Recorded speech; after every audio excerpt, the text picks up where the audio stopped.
Salut à tous, dans cette vidéo je vais vous apprendre comment créer des graphiques sur DaVinci Resolve. C'est une vidéo qui va être bien utile pour tous les gens qui essayent de copier un peu le style des journaux, style Le Monde, style Vox pour les anglais, etc. Tous ces journaux en fait qui font des animations de motion graphisme avec des graphiques. Et donc c'est parti. Alors la première chose à faire, ça va être de venir prendre une composition Fusion et de se rendre dans Fusion. Maintenant ce qu'on va venir faire déjà, c'est qu'on va venir créer nos lignes pour placer notre graphique. On va venir prendre un background, connecter ça à notre media out, et ensuite on va venir prendre un autre background, et pour faire la forme en ligne, on va venir chercher un rectangle ici, et on va connecter ça au background. Maintenant, on va connecter ça là, et là on voit pas notre nouveau background, c'est normal, il est noir sur du noir, donc en fait, on va venir chercher du blanc. Maintenant, c'est parfait, on va venir cliquer sur notre rectangle, décaler ça là, et faire ça assez fin, donc quelque chose comme ça, voilà. Maintenant, pour avoir des repères et bien placer son graphique, ce qu'on peut faire, c'est cliquer sur notre viewer, puis ensuite faire CTRL-G, et comme ça, vous voyez, là, on a des repères, et donc en fait, on va se placer sur ça. Typiquement, là, je vais faire en sorte d'avoir la même taille que ça, donc je vais baisser un petit peu la hauteur.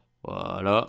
Et maintenant, je vais venir prendre ça, faire CTRL-C, CTRL-V, connecter ça là. Et avec ce rectangle-là, je vais mettre l'angle à 90. Et ensuite, je vais venir le placer juste en dessous. Voilà. Là, c'est pas assez long, donc en fait, je peux encore augmenter la hauteur. Tac, donc vous essayez de bien placer ça. Donc là, ça paraît assez bien. Maintenant, je trouve quand même que c'est un peu trop gros, là, nos lignes. Donc en fait, on peut retourner dans le rectangle et baisser un petit peu la largeur. Quelque chose comme ça, je préfère. Pareil, je vais copier. Donc ici, je vais faire CTRL-C sur ces nombres-là. Et je vais CTRL-V sur l'autre rectangle. Comme ça, on a la même largeur. Et donc là, c'est parfait.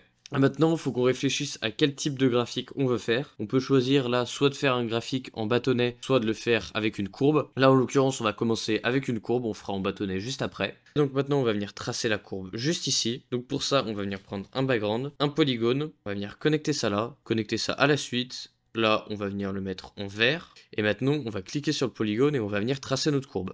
Donc je vais zoomer ici, je vais mettre un point. Maintenant je vais mettre des points aléatoirement, donc on va faire comme ça. Et maintenant, pour qu'on voit notre courbe, on va venir augmenter la largeur de bordure. Donc là, vous voyez, c'est parfait, on a notre courbe. Maintenant juste, on va venir fermer notre courbe pour rassembler ici notre polygone. Donc on va venir zoomer là, un nouveau point. Et on va venir rassembler ce point là. Maintenant nous on n'a pas envie que ça soit rempli là, on a envie qu'on ait juste notre courbe. Donc en fait on va faire décocher la case remplie. Et vous voyez là, c'est parfait. Mais juste le problème ici, c'est que c'est par-dessus notre blanc. Donc pour combler ça, en fait, on va venir prendre ça et le placer juste derrière ici. Comme ça, vous voyez, le blanc est par-dessus. Là, on a un peu mal tracé, donc en fait, on voit quand même notre vert. Mais si je viens ici, c'est parfait. Maintenant, une fois qu'on a fait ça, on va en fait le remplir. On va venir prendre le polygone, faire CTRL-C, CTRL-V. On va venir prendre un nouveau background. On va venir aussi le mettre en vert un peu plus clair. Connecter ça là, connecter ça là. Et maintenant, ici, dans ce polygone, on va faire rempli. Et comme ça, vous voyez que là, il est rempli donc. Et maintenant, ce qu'on va venir faire, c'est que dans le niveau, on va venir baisser son niveau. Comme ça, il est transparent. Ce qu'on peut venir faire aussi, c'est venir prendre ces deux polygones, dézoomer, prendre cet outil-là pour sélectionner. Maintenant, on sélectionne tout et on fait Shift S. Là, c'est bien. Le seul problème, c'est que vous voyez ici, ça fait des choses bizarres. En fait, pour pas que ça fasse ça, on va venir prendre ces deux points et faire Shift L. Pareil ici, on va venir prendre ces points-là, faire Shift L. Et pareil, sur ces deux points-là, faire Shift L. Maintenant, là, on a notre courbe. Si on a envie de changer quelques points sur notre courbe, en fait, on peut venir cliquer là, ça nous créera des points. Et après, vous voyez, on peut modifier ça là.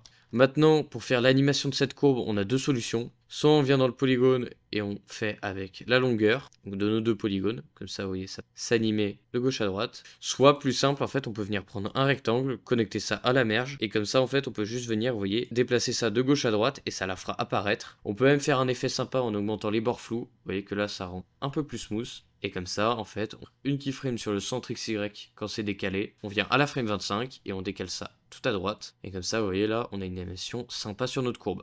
Maintenant, on va venir faire ça en bâtonnet. Donc pour faire ça en bâtonnet, c'est plutôt simple. On va venir prendre encore une fois un background, un rectangle, connecter ça à la suite. Là, on va venir changer la couleur, on va en jaune. On va lui donner une forme de bâtonnet et on va juste en fait venir le placer ici par exemple. Parfait. Aussi j'ai oublié de dire, mais bien évidemment il faut noter les informations en dessous de ce que ça représente. Donc pour ça vous avez juste à prendre un texte, mettre en abscisse, je sais pas, le temps, placer ça là et en ordonner quelque chose d'autre. Donc ça c'est pour l'exemple. Vous pouvez bien évidemment aussi mettre des petits pointillés et mettre des nombres. Ça après je vais pas vous dire tout ce que vous pouvez faire, je vous montre juste dans les grandes lignes comment on fait. Maintenant une fois qu'on a notre premier bâtonnet, on peut venir faire CTRL-C, CTRL-V de ça, connecter ça là, mettre ça dans le viewer.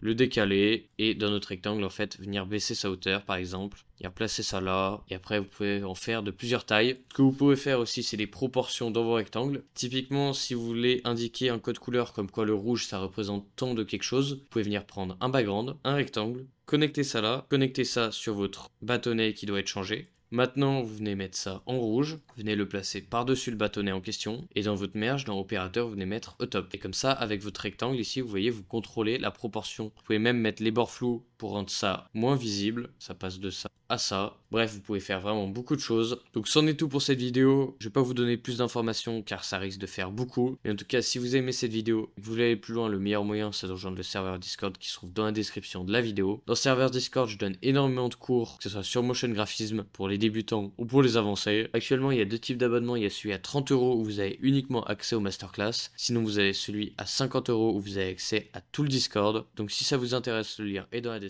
Sinon, à bientôt.